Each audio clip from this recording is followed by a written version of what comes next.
예. 자, 오늘부터 다시 이제 처음부터 시작하는데 3월부터는 제가 이제 기출 지문 격주로 하는 관계로 여러분들 최대한 빨리 실제 지문들에 접근해 갈 수 있도록 기출 지문들을 전부 다 엄선해서 그 틀린 부분을 수정해서 표시해 준 게 있으니까 그걸 나눠줄 겁니다. 그걸 가지고 계속 그날 공부하고 나서 반복해서 공부하시기 바랍니다. 우선 지적부터 다시 들어가는데 어디냐면 책은 216페이지 피세요. 216페이지. 앞부분은 처음 온 분들은 등기 파트라서 등기부터 해봐야 이해를 못합니다. 여러분들 등기는 민법을 공부하고 나서 공부해야만 되는 부분이라서 민법 공부가 조금 전제가 돼야 돼요. 그래서 지적부터 들어갑니다. 216페이지 펴놓으시고 우선 간단하게 이제 부동산 공시법이라는 것 자체가 이렇게 두 가지 파트로 이루어졌다고 얘기 줬었죠. 공시법은 어떻게 지적이라는 부분하고 등기 이 두 가지 부분으로 이루어졌습니다. 지적과 등기. 그래서 부동산을 공시하는 공개 표시에서 이것을 일반에게 알려주는 그런 법령인데 이 지적 파트라는 부분은 이제 토지를 등록한다 이런 요 자체가 토지를 등록하는 이런 자 지적은 토지를 등록하는 부분하고 이 등기는 앞에 부동산 등기예요. 그래서 이 부동산은 토지와 건물을 다 아우르기 때문에 이 부동산은 토지 그리고 건물을 모두 말한다. 그러면 지적에서는 이 토지만을 취급하지만 등기 오면 토지와 건물을 모두 취급한다 이런 얘기. 그래서 이 토지를 놓고 보면은 지적과 등기 모두 공통적으로 작용하기 때문에 여러분들이 양자의 관계를 지금부터 간단하게만 설명하고 넘어갑니다. 물론 입문 과정이나 이런 때 다 설명했기 때문에 그걸 보면 되지만 처음 온 분도 있으니까 간단하게 설명하면 자 토지를 등록할 때는 국가가 즉 이걸 우리가 소관청이라는 표현을 써요. 소관청, 시장 등을 말합니다. 시장, 군수, 구청장 이런 시장 등이 지적 공부 중에 토지 대장, 임야 대장 같은 대장을 만들어 놔요. 대장, 이 대장의 토지에 대한 일정한 내용을 기록해 주는데 어떤 한 필지 토지가 있다.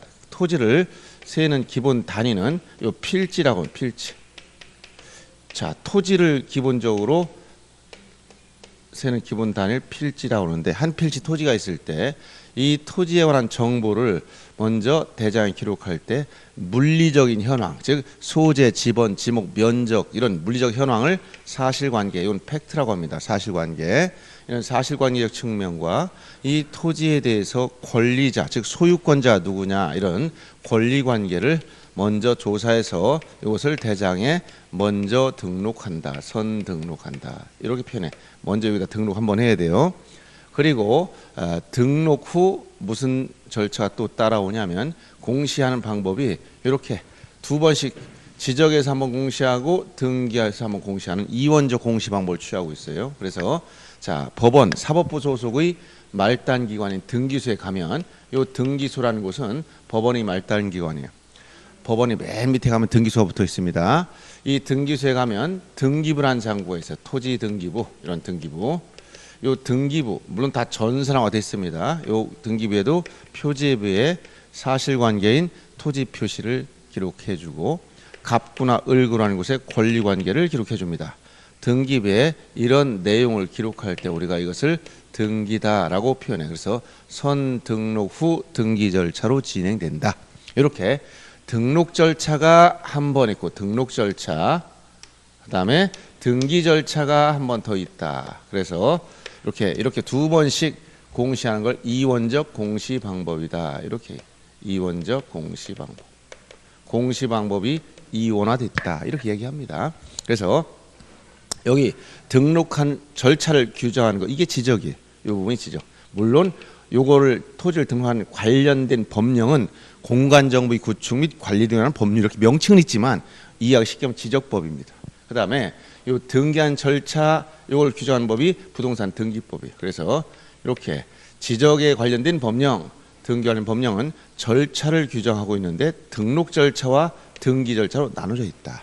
이걸 이원적 공시 방법이다. 이렇게 표현한단 말이에요. 그러면 객체인 한 필지 토지가 있을 때, 요 객체인 한 필지 토지가 있을 때, 요 토지에 대한 사실관계나 권리관계는 똑같은데 이 두 번씩 나눠서 공시한 이유가 뭐냐면 이것은 각각 전문화된 분야가 따로 있다는 거예요. 즉 이런 시장 같은 행정부 소속의 이런 행정 공무원들은 이 부동산에 관련된 토지 관련된 정보 중에서 요 사실관계인 물리적 현황 이걸 정확하게 조사 등록하는 거 요게 주목적이다 이렇게 얘기합니다. 이에 비해서 사법부 소속의 등기소에는 등기관들은 요 두 가지 관련 중에서 권리관계 이걸 정확하게 조사 등록 조사해서 기록해 주는 거 요게 주목적이에요. 그래서 양자의 어떤 두 번씩 똑같은 걸 단순 반복하는 게 아니라 장단점이 있어요. 여기선 여기에 여기 등기소에선 권리관계 중점을 두고 공시하는 이런 관계를 유지하고 있다는 거예요.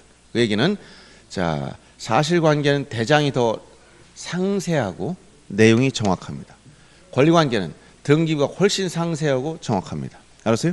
그래서 이렇게 두 번씩 나눠서 공시하기 때문에 예를 들어서 부동산, 예를 들면 여기 토지니까 토지라면 이 토지에 관한 정보를 알려면 먼저 대장에서 한번 사실관계를 정확히 확인해 보아야 되고 그 다음에 등기부에서 권리관계를 확인해야 되기 때문에 양자를 동시에 살펴봐야 된다. 그러면 이 양자는 동일한 객체를 전제했기 때문에 항목이 같은 것은 상호 일치해야 된다. 예를 들어서 여기 이 토지가 둔산동에 있는 토지다. 대전시 서구 둔산동. 그러면 둔산동 10번지 토지는 자 특정이 됐기 때문에 대장상 토지 면적이 나와 있으면 여기도 똑같이 이 토지 면적이 500제곱미터라면 토지 등기부에도 똑같이 이렇게 나와 있어야 맞는 거예요. 왜냐하면 나중에 부동산 등기법을 공부하겠지만 최초로 등기부를 만드는 등기부를 개설한 등기를 소유권 보존 등기라고 하는데 보존 등기할 때는 이 토지 대장 등본을 떼가지고 첨부해서 등기하게 되면 여기 있는 내용이 그대로 여기 들어갈 수밖에 없어요. 그 다음에 권리관계도 역시 대장상 소유자 표시가 A로 나와 있으면 등기부 갑구에 가도 소유자는 이렇게 나와 있어야 맞는 거다. 동일한 항목은 어떻게 된다? 상호 일치해야 돼. 대장과 등기부 간에 동일한 항목은 상호 일치 부합해야 된다. 근데 이게 서로 다른 기관에서 다른 공무원들이 다른 장부에 관리하다 보니까 시간적으로도 안 맞을 수 있고 즉 먼저 여기를 바꾸는데 나중에 여기 안 맞는 상태가 될 수 있고 또 구조적으로도 안 맞을 수가 있다. 이럴 때 이걸 어떻게 처리하느냐 이게 부합하지 아니할 때 불일치가 생겼을 때 어떻게 처리할 것이냐 이 문제를 이해해야 됩니다. 불일치가 생겼으면 자 사실관계인 토지 표시는 대장 여기를 기준으로 합니다. 권리관계는 등기부 여기를 기준으로 삼는다. 이 얘기를 잘 기억하고 있어야 돼요. 그래서 기준을 중심으로 상대를 바꾸면 됩니다. 예를 들어서 자 이렇게 대장상 등기부상 토지 표시가 서로 부합하지 않는다. 또 권리관계도 대장상 소유자와 등기부상 소유자가 서로 시간적으로나 일시적인 사유 또는 어떠한 사유로든 간에 이렇게 불일치하는 사유가 생기고 있다면 이걸 어떻게 처리해야 되느냐. 서로 소유자 입장에선 면적이 넓은 걸 자기 걸로 해달라고 요구할 수 있고 또 소유자 서로 다를 때는 A, B 간에 서로 자기가 소유자라고 주장할 수 있다. 그럼 이 문제는 해결해야 되는데 이건 분쟁 상태가 아닙니다. 일시적이나 구조 잘못된 거기 때문에 잘못된 걸 수정해야 된다.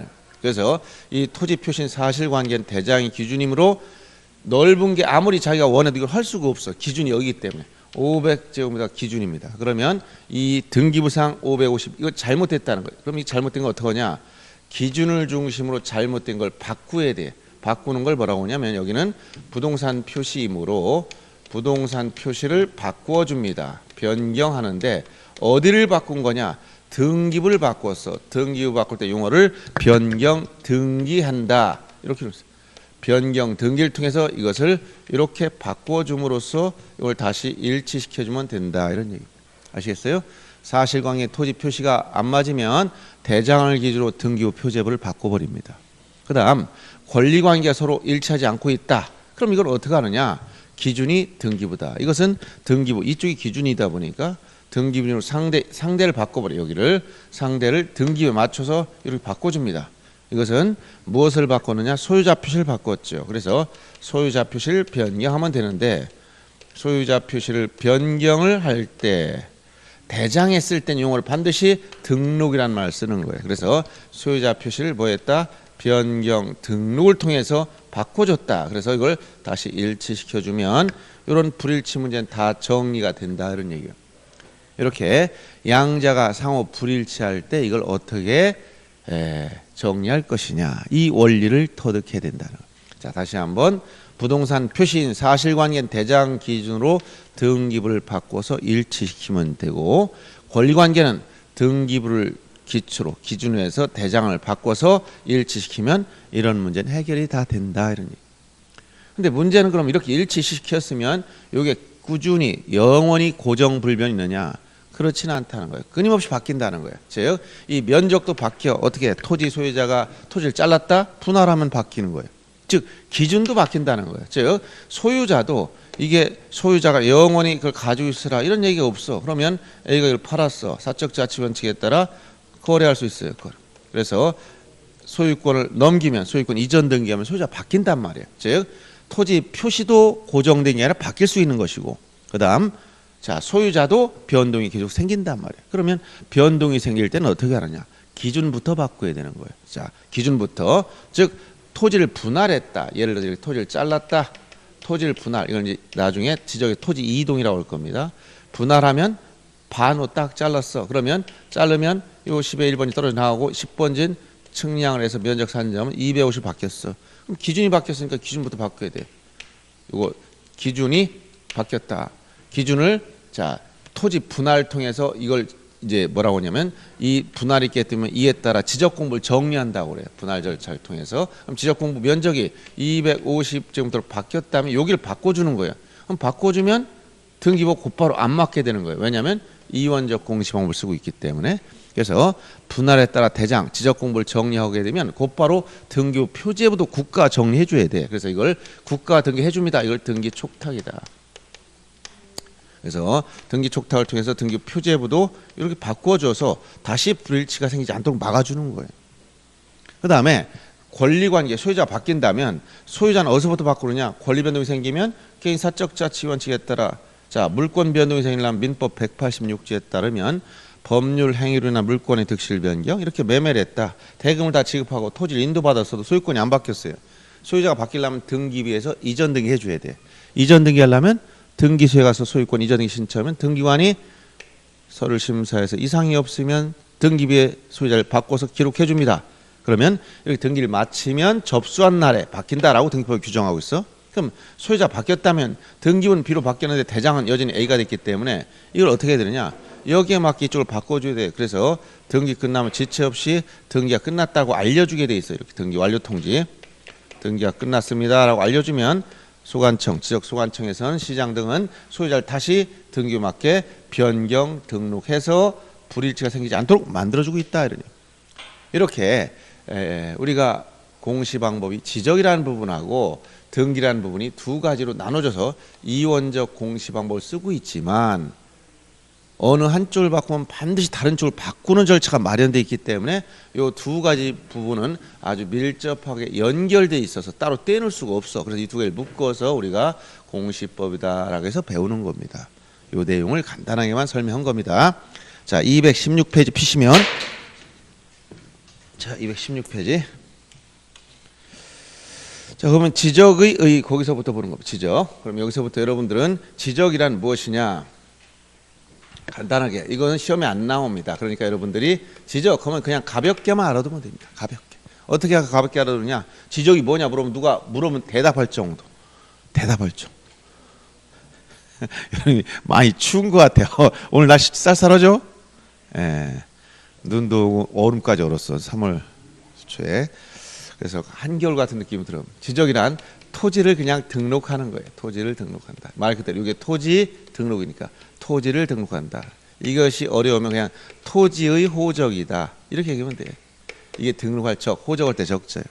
토지를 등록하는 게 지적입니다. 요거만 알면 돼요. 더 이상 이거 아주 문제 내지 않는다. 그러니까 여러분들 누가 물어봤을 때 지적이 뭐냐? 토지를 등록하는 것입니다. 이렇게 대답할 정도가 되면 충분합니다. 그러면 여러분 알아야 될 건 뭐냐? 217페이지 보면 지적제도의 기능 성격 특성 중에서 거기 기능 중에 첫 번째 보세요. 왜 토지를 여기다 등록을 먼저 했느냐? 이유는 등기하기 위한 전제입니다. 즉 등기의 기초가 된다. 자, 그래서 지적의 기능 중에서 가장 중요한 기능 뭐다? 등기 기초라는 이걸 알아둬요.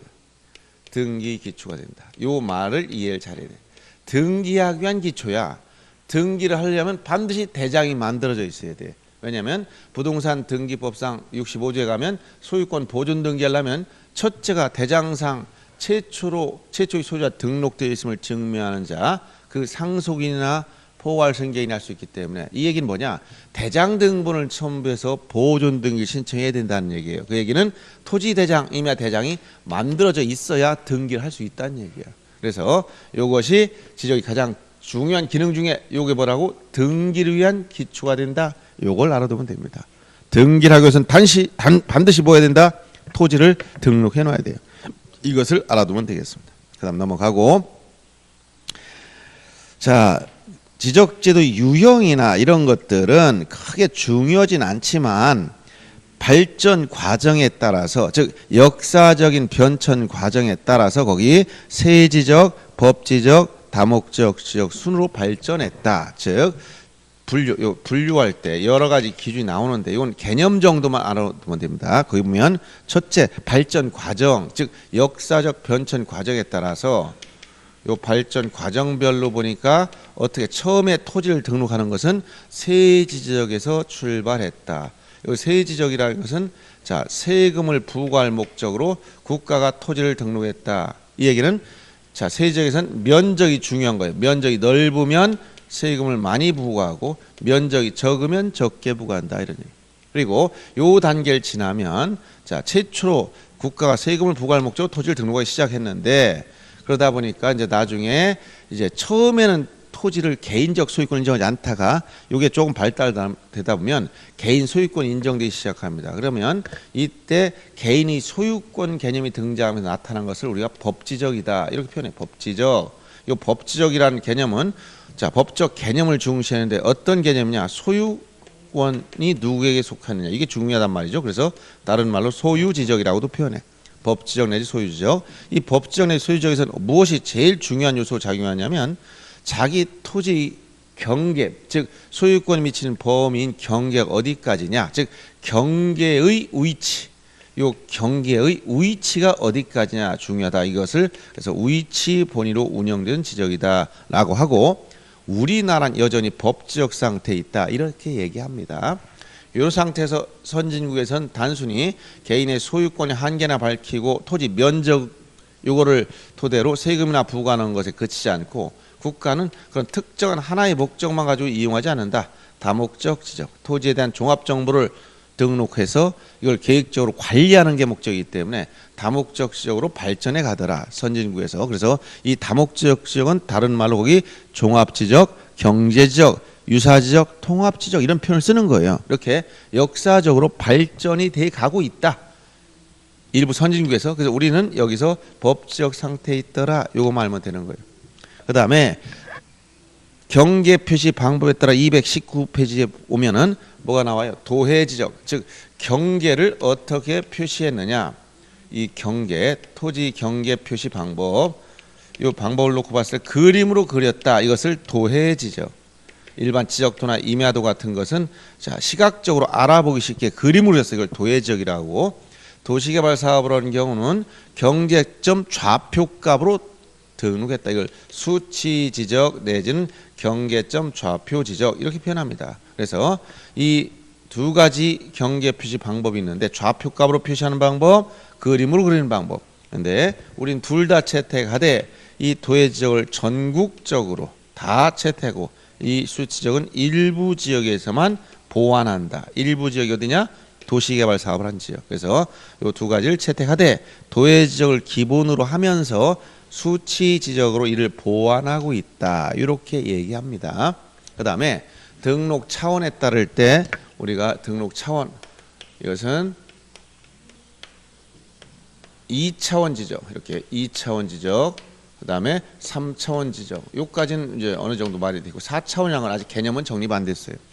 자, 2차원 지적은 수평면 값, 즉 이렇게 평면 값, 즉 어떤 토지 모양을 그릴 때 굴곡이 있어도 이걸 반영할 수 없어요. 이 축이 두 가지밖에 없기 때문에 여기에 토지 모양을 그리면 이렇게 생겼다. 수평면 값밖에 등록 못하는 거. 이걸 2차원 지적이다라고. 2차원이다. 평면을 말합니다. 3차원은 뭘 얘기해? 공간. 공간을 얘기해. 공간. 4차원과 뭐가 나와? 시간까지 나오죠. 그래서 공간이 나오려면 축이 이렇게 두 개만 있으면 안 됩니다. 여기 입체적으로 표시해야 되기 때문에 이 3차원 지적으로 가면 공간을 확보해서 입체를 만들어야 돼. 그러면 저 토지 모양을 그릴 때 이러한 지하 시설물이나 지상의 공간에 어떠한 구조물이 있는지, 지하 무엇이 있는지 이런 걸 다 표시할 수 있는 입체 지적이 필요해요. 이것을 3차원 지적 내지 이걸 입체 지적이라고 해요. 2차원 지적을 평면 지적 내지 수평 지적 이렇게 얘기합니다. 그래서 우리는 지적도 임야들 보면 토지의 수평면 값 이것밖에 등록 안 해. 그래서 현재는 우리 2차원 지적에 있다라고 얘기하는 거예요. 그러나 우리 내비게이션을 보면 2차원 내비도 있지만 대부분 또 요새 3차원 내비가 나오지 입체적으로 나오는 거. 그래서 이게 더 보기도 편하고 전체적으로 좋지만 아직은 우린 여기까지 가지 못하고 있다라고 얘기하는 거예요. 2차원 지적, 평면 지적 이게 머무르고 있다 이렇게 얘기하고 그다음 등록 의무를 놓고 보면 등록 의무 즉 소유자한테 토지를 등록할 의무가 있느냐 여부에 대해서 여기서 소극적 적극적 여기서 소극적 지적 그다음에 적극적 지적 이런 말을 씁니다. 소극적 적적 이런 표현을 쓰는데 소극적 지적이라는 것은 신청 의무가 없다는 거예요. 여러분 책에서는 220페이지 펴보세요. 간단하게 소극적은 소유자가 신청을 하면 국가는 등록을 해준다. 이 얘기는 신청하지 않으면 소유자가 신청하지 않으면 국가는 등록하지 않는다 이런 얘기예요. 그러면 적극적이라는 말은 국가에게 등록 의무가 주어져 있기 때문에 소유자가 신청을 하든 않든 국가는 의무적으로 토지를 모두 다 등록을 한다. 이런 개념이다. 이런 얘기입니다. 그러면 우리나라는 국가가 우리나라의 전국토를 의무적으로 등록해야 되기 때문에 적극적 지적 이걸 취하고 있다 이렇게 얘기하는 거예요. 참고적으로 이 분류에서 우리가 취하고 있는 것을 물어보면 발전 과정별로 볼 때 현재 법지적 상태요. 경계 표시 방법에 따를 때 도해 지적을 전국적으로 채택하면서 수치 지적으로 이를 보완하고 있다 이렇게 얘기합니다. 그 다음에 등록 차원에 따르면 우리가 2차원 지적이며 등록 의무, 국가의 등록 의무를 놓고 봤을 때 우리는 적극적 지적을 취하고 있더라. 이게 우리가 취하고 있는 지적 제도입니다. 이런 개념 정도만 알면 돼요. 중요한 개념은 아니지만 이렇게 우리가 취하고 있는 거 이렇게. 그 다음에 220페이지에 보면 지적제도의 기본 이념 이건 좀 기억해 줘야 되겠습니다. 지적의 기본 이념 즉 지적의 전체에 흐르는 기본 이념이 있다. 그래서 이 이념은 5가지 지적의 5대 이념이라고 5대 이념 이념은 자 이것은 국공영 실질 이렇게 우리가 기억을 해줍니다. 국공영 실질 이건 지적 국정주의, 지적 공개주의, 지적 형식주의, 실질적 심사주의, 직권 등록주의 이렇게 얘기하는 건데 이걸 앞에 3대 이념이라고 그러고 이 두 가지를 더 포함시켜서 5대 이념이다 이렇게 표현해요. 첫째, 이거 뭐냐? 지적 국정주의, 토지 등록에 관련된 것, 즉 지적사항을 결정할 권한 오로지 국가밖에 없다. 국가만이 결정한다 이런 얘기예요.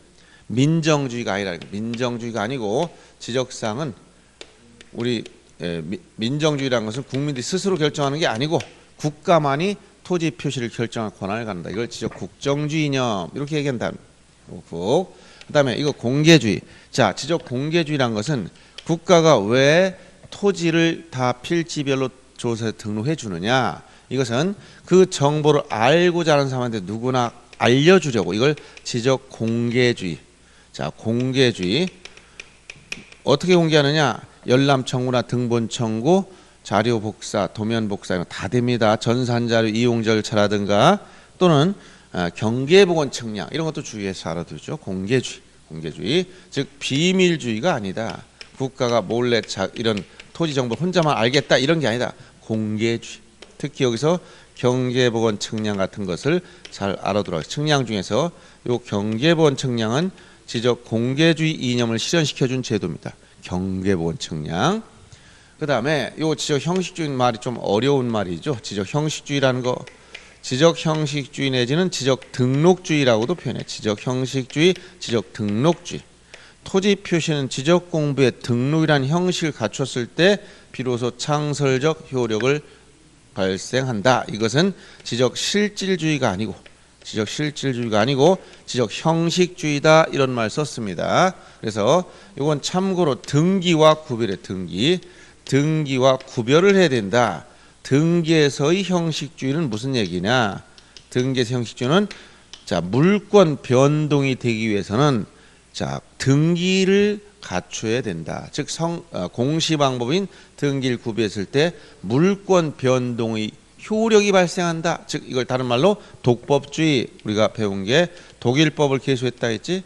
독법주의, 성립요건주의, 형식주의, 이런 것 같은 말이라고 했잖아요. 그래서 등기에서 형식주의는 물권 변동과 관련된 반면에 지적에서의 형식주의는 뭐냐? 물권 변동과는 아무런 상관이 없습니다. 지적은 토지 표시상, 토지 표시를 지적 공부에 등록해야 효력이 생긴다, 이 얘기라는 거예요. 구별을 하셔야 된다, 이 얘기고, 그 다음에 심사 방법, 특히 요거 두 가지는 등기와 아주 구별이 역력합니다. 네 번째, 심사할 때 지적은 실질적 심사주를 취하고 있다. 실질적 심사주라는 것은 실체 관계까지 모두 담당 공무원이 다 확인한다, 이런 얘기예요. 실질적 심사주. 이에 비해서 등기에 오면 등기관은 형식적 심사주. 실체 관계를 따져보지 않습니다. 절차적 접근성만 따져보는 형식적 심사주. 이거 등기에 오면 이렇게 딱 완전히 바뀌어버립니다. 지적에서는 실질적 심사주. 토지 표시상 측량이 필요하면 측량을 실시해서 지적 측량을 해서 측량 검사를 해서 확인하고, 측량이 필요 없더라도 토지 이동조사까지 하더라, 이런 얘기고. 그래서 등기와 차이가 나고요. 그 다음에 지적에서는 자, 직권등록주의 내 등록 강제주의라는 것은 신청하지 않더라도 아까 적극적 지적을 채택하고 있기 때문에 국가는 직권으로 소유자 신청이 없더라도 무조건 다 등록을 해버리게 돼 있어요. 직권등록주의. 이에 비해서 등기에 오면은 직권주의가 원칙이 아니라 신청주의입니다. 등기는 신청주의. 즉 등기를 신청해야만 등기관이 등기해주기 시작한다. 여기서 이것도 등기와 차이가 큰다. 즉 심사 방법은 등기는 형식적 심사, 지적은 실질적 심사. 지적은 직권등록주의가 적용된 반면에 등기에 오면 신청주의를 원칙으로 하는 거예요. 이런 차이가 있다. 그래서 이 다섯 가지, 즉 지적 국정주의, 그 다음에 지적 공개주의, 그 다음 지적 형식주의, 그 다음 실질적 심사주의, 그 다음 직권등록주의, 다섯 가지 뭐라고 한다? 5대 이념. 지적의 5대 이념. 알았죠? 이렇게 기억하고, 자, 여기서 여러분들이 이런 말이 나오면 토지 필지 숫자가 어떠냐? 우리 여러분 이제 개론 시간에는 스톡이나 플로우의 개념을 배우잖아요.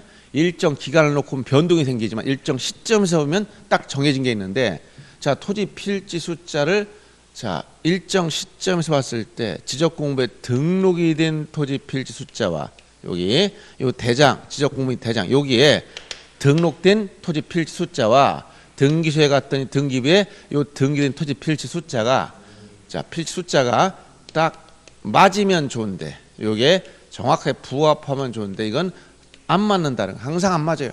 안 맞는 이유는, 필지 숫자의 불일치가 생긴 이유는, 자, 여기 지적에서는 뭐다? 직권등록주의 이념에 따라 전국에는 모든 토지를 국가 다 등록해 버려요. 그런데 요 등기법에 오면 등기법에서는 신청주의를 적용하기 때문에, 자, 신청을 하면 등기가 이루어지고 신청하지 않으면 미등기 토지가 됩니다. 이런 차이 때문에 토지 필지 수의 차이가 난다. 이렇게 기억하면 됩니다. 이렇게. 그래서 여러분들 222에서 222페이지까지 보면 5대 이념을 설명한 것이고, 그 내용을 알면 됩니다. 참고로 222페이지와 223페이지에 나온 그 도표는 결국은 요 이원적 공시 방법의 기본 원리를 터득하고 있으면 다 끝나는 거다. 이렇게 지적제도와 등기제도의 차이가 뭐냐 이 얘기를 조금씩 비교한 거 불과하고 그 도표를 봐야 별 도움이 안 되고 그냥 이원적 공시 방법이 대장에 먼저 등록하고 등기소에 후에 등기하는 절차로 이루어지더라. 이 구조를 알아두시면 되겠습니다. 그 다음에 이제 뭐 목적 간단히 보시고 223페이지 맨 아래쪽에 보면 자 공간정보의 구축 및 관리를 하는 법률의 목적에서는 맨 밑에 줄에 두 가지만 밑줄 치라겠죠. 국토의 효율적 관리라는 부분과 국민의 소유권 보호 이 두 가지만 알면 된다 했어요. 즉 공익적 차원에서는 국가가 국토를 효율적 관리하겠다는 그런 목표가 있고 그 다음에 반사적으로 국가 토지를 등록 관리하다 보니까 국민이 소유권은 보장을 받더라. 이런 두 가지 측면의 목적이 궁극적인 목적이다. 이렇게 알아두면 되겠습니다. 그 다음 224페이지 여기서부터 이제 뭐가 나오냐 이제 용어 정의부터 이제 지적의 기본적인 내용이 들어가는 거예요. 용어 정의 지적을 쓰는 용어들은 어떤 말을 쓸 거냐 항상 이런 공법 시간에 나오는 말들은 제 2주가 용어의 정의로 나온다는 거예요. 그래서 용어 정의에서는 어느 과목든 항상 용어 정의 세법도 그럴 것이고 공법 시간에 보면 각종 거기에 소속된 법률들 건축법 배운다. 국토개혁에 이관한 법률을 배운다. 거기 쓰는 용어들을 다 알아야 돼요. 그 용어 정의가 기본적인 내용이기 때문에 그럼 지적도 마찬가지다. 먼저 거기 지적 측량이라는 말이 나오고 지적 측량. 우리가 지적에선 측량이 5가지가 있어요. 그 중에 시험범위 나오는 건 지적 측량, 즉 일반 측량, 공공 측량, 수로 측량 뭐 이런 거 배우자. 시험이 아니에요. 범위 자체가 아니고 지적 측량만 시험범위다. 그럼 지적 측량이라는 게 뭐냐? 이렇게 물어보면 자 지적이 토지를 등록하는 것이라고 했으니까 토지를 지적 공부에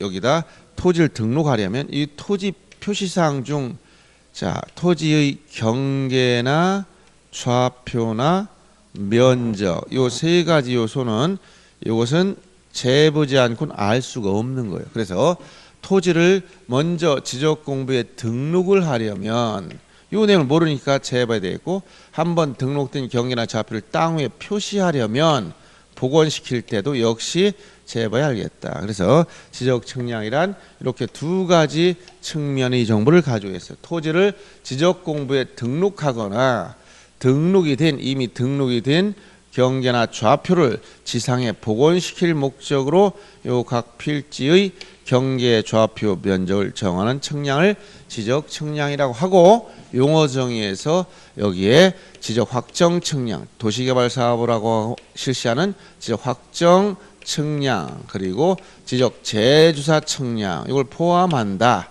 이렇게 용어 정의에 들어가 있게 된 겁니다. 이것을 포함한다.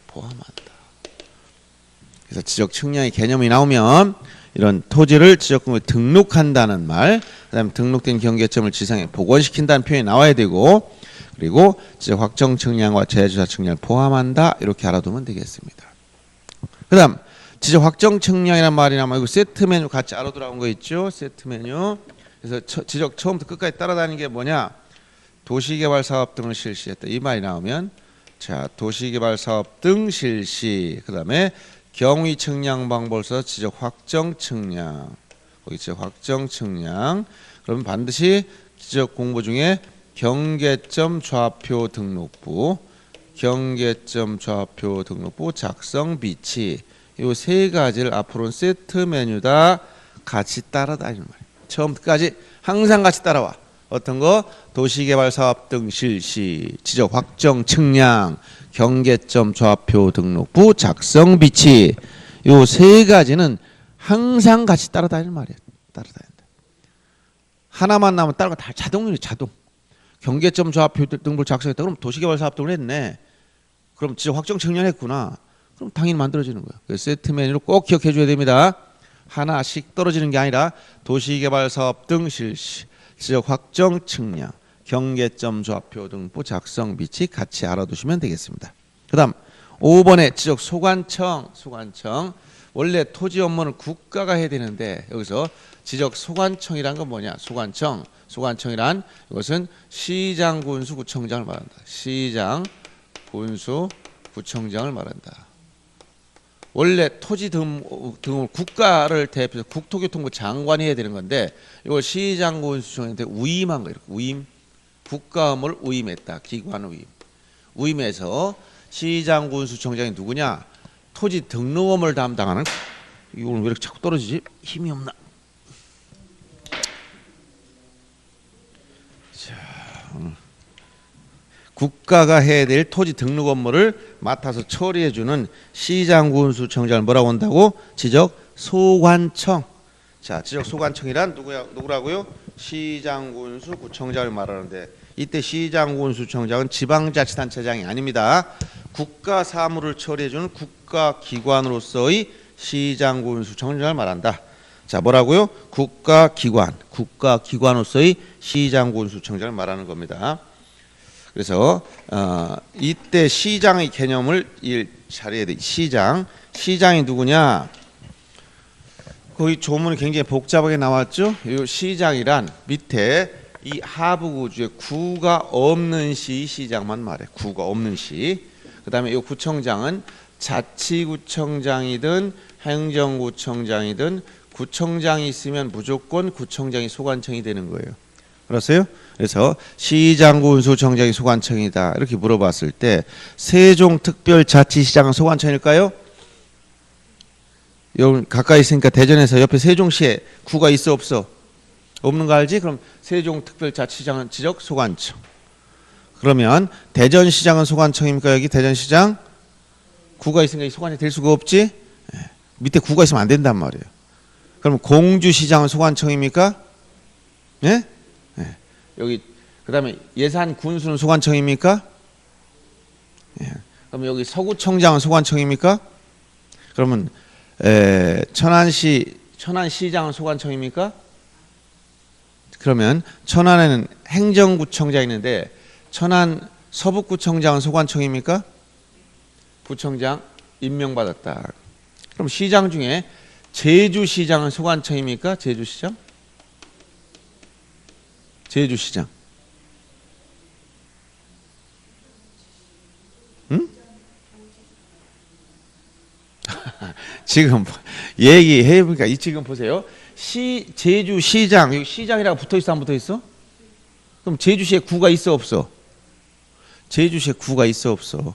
안 가봐서 모르는 거야? 구가 없어. 제주에 무슨 구가 있겠어요? 50만 이상 도시 대도시도 아니고 구가 없지? 그럼 구가 없으면 제주시장은 소관청입니까 아닙니까? 소관청이라니까. 대신 제주시장은 자치시장은 아니지. 행정시장 임명받아서 그래도 시장이므로 소관청이다 이런 얘기예요. 그러니까 여러분들 이 내용 읽으면 복잡해서 무슨 얘기인지 모르니까 제가 소관청으로서 시장군수청장이 누구냐 간단하게 얘기해줬죠. 소관청이 되려면 시장은 구가 없는 시장은 다 소관청이라니까. 구가 없는 시 밑에 구가 없어. 알았어요? 구가 있다면 누가 소관청이야? 구청장이 소관청이에요. 이렇게 알아두라 이런 얘기입니다. 그래서 거기 용어정이 굉장히 까다로워요. 그래서 보면은 특별자치시장 시장 가로안에 보니까 제주특별자치도 설치 및 국제 자유도시 조성을 위한 특별법 제15조 2항에 따른 행정시시장을 포함한다. 이 얘기는 요건 이게 뭐예요? 이게 제주시장이 행정시장이야. 이걸 포함한다고. 그 다음에 지방자치법 제3조 3항에 따라 자치구가 아닌 구 이게 뭐야? 자치구가 아니고 행정구야. 행정구를 두는 시장은 제외한다. 예를 들어서 천안시장 밑에 행정구가 있어. 뭐가 있어? 서북구, 동남구 이게 있단 말이야. 그럼 이거는 제외시킨다는 거예요. 왜? 구가 있으니까 이쪽으로 넘어가는 거예요. 요 말을 하는 건데 읽어보면 어려워 일반인들이. 그래서 제일 쉽게 접근하기 위한 것은 자 시장군수청장이 누구냐? 지방자치장 단체장도 아니고 국가기관으로서의 시장군수청장이다. 국가에 대한 업무를 위임받아 처리해주는 지위를 가지고 있다. 이때 시장은 밑에 구가 없는 시장이다. 구가 있으면 구청장이 소관청이 돼버립니다. 소관청이. 소관청이란 시장군수청장 이 개념을 이렇게 이해하시면 되고 6번의 지적공보 8가지 꼭 기억해야 됩니다. 지적공보는 지적공부라는 말 썼을 때는 8가지 들어가 있어요. 그래서 토지대장, 임야대장, 지적도, 임야도 이 4가지는 기본적으로 먹고 들어가는 거예요. 토지대장, 임야대장, 지적도, 임야도 그리고 여기에 전산 처리된 거 즉 정보 처리 시스템에 기록 저장된 거 이것까지 포함한 5가지를 먹고 들어가요. 여기다가 세 가지만 기억하라 했어. 공대경, 공유전명부, 대지권등록부, 경계점, 좌표 등록부. 이 8가지를 뭐라고 한다? 지적 공부. 이 8가지가 아닌 건 지적 공부가 아닙니다. 여기 소관청에서 아무리 만들어도 여기 바로 밑에는 연속 지적도, 그 밑에는 부동산 종합 공부 여기 있어 없어? 연속 지적도 없지? 지적 공부 아니야. 부동산 종합 공부 없지? 지적 공부 아니야. 8가지만 지적 공부란 말이야. 꼭 기억하고, 그 다음에 연속 지적도는 첫째 지적청하지 않고 만들었다. 요 말 밑줄 치고, 그 다음에 전산의 도면 파일을 연결해서 작성한 건데 측량에 활용할 수 없다. 요 2가지 꼭 밑줄 쳐요. 연속 지적도는 일반 지적도가 아니야. 연속이란 말 중요한 거야. 연속 지적도는 측량하지 않고 만들었으며 나중에 측량에 활용할 수 없는 도면이다. 요것만 기억하면 됩니다. 그다음 부동산 종합 공부엔 수록하는 4가지. 1번 토지 표시와 소유자 동그라미 치고 1번, 2번 건축물 표시와 소유자 동그라미 치고 3번하고 쓰고 토지 이용 규제, 4번 부동산 가격. 요 4가지를 꼭 기억해야 돼. 토지 표시와 소유자. 자, 부동산 종합 공부, 이 지역 공부는 아니에요 지금. 부동산 종합 공부. 부동산 종합 공부는 자, 첫째 토지 표시와 소유자, 2번째 건축물 표시와 소유자, 3번째 토지 이용 규제, 토지 이용 규제에 관한 사항, 4번째 부동산 가격에 관한 사항. 이 4가지 정보가 들어간다. 물론 기타 부동산 등기 관련된 것도 들어갑니다. 근데 일단 용어정에서 4가지가 언급됐다는 꼭 기억해야 됩니다. 그 다음 9번에 토지 표시 무조건 암기해야 됩니다. 6가지. 토지 표시는 6가지 무조건 기억해야 된다겠죠. 토지 표시 6가지. 소재, 지번, 지목, 경계, 좌표, 면적. 이 6가지를 토지의 표시. 소재, 지번, 지목, 경계, 좌표, 면적. 소지지, 경좌면 해도 되고 6가지 반드시 기억해요. 소재, 지번, 지목, 경계, 좌표, 면적. 이 6가지 뭐라고 한다? 토지의 표시. 여기에서 소재 이게 뭐냐? 대전광역시 서구 둔산동 여기까지 소재야. 지번 10번지다. 이게 지번이. 여기서 주소는 절대로 토지 표시가 아닙니다.